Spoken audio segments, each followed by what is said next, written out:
ఒకవేళ మీరంతా మీ డిపార్ట్మెంట్ మొత్తం పోలీస్ డిపార్ట్మెంట్ ఒక్కరోజు కంప్లీట్లీ ఆఫ్ డ్యూటీ వెళ్ళిపోతే అసలు మీ వ్యవస్థ అనేది లేదనుకోండి, పోలీస్ వ్యవస్థ అనేది ఒక్క రోజు లేదు. 24 అవర్సే. నేను ఒక వారం నెల రోజులు అంటలేను, ఒకటే రోజు మీరు లేరు అంటే మీరు మాత్రమే కాదు, రూల్స్ రెగ్యులేషన్స్ అసలు ఏది కూడా ఎక్కడ కూడా రికార్డ్ కాదు, ఏ క్రైమ్ రికార్డ్ కాదు, ఎవరిని చంపినా రికార్డ్ కాదు. ఆ రోజు ఎవరికి నచ్చినట్టు వాళ్ళు ఉండొచ్చు, ఏం పడితే చేయొచ్చు. అంటే నాకు తెలిసి ఇండియాలో 150, 140, 150 crores సగం జనాభా చచ్చిపోతుంది. ఎందుకంటే ఒకరినొకరు చంపుకుంటారు, ఆస్తులు దోచుకుంటారు, మెడల బంగారం గుంజుకుంటారు, డోర్లకు తాళాలు వేసినా, ఇళ్లకి ఎన్ని లాకులు చేసినా బద్దలు కొట్టుకొని పోతారు. ఎందుకంటే ఆ రోజు ఎవరిని పనిష్ చేయరు.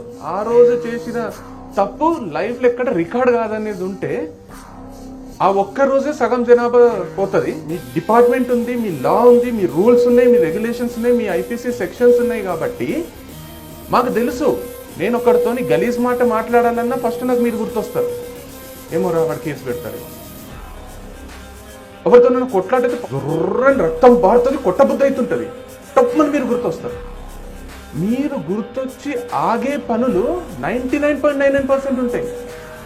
మీరు గుర్తొచ్చినా ఆగలేక చేసే పనులు 0.01% ఉంటాయి.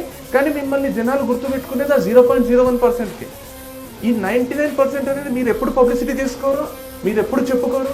మా వల్ల దొంగతనాలు జరుగుతలేవు, మా వల్ల హత్యలు జరుగుతలేవు, మా వల్ల ట్రాఫిక్ రూల్స్ పాటిస్తున్నారు, మా వల్ల ప్రతి ఇంట్లో డొమెస్టిక్ వైలెన్స్ జరుగుతలేదు, మా వల్ల పిల్లలు సేఫ్ ఉన్నారు, మా వల్ల ఆడవాళ్ళు సేఫ్ ఉన్నారు, మా వల్ల మొత్తం సొసైటీ ప్రపంచం అంతా సేఫ్ ఉంది అనేది మీరు ఎప్పుడు పబ్లిసిటీ చేసుకోరు, అసలు ఎప్పుడు చెప్పుకోరు.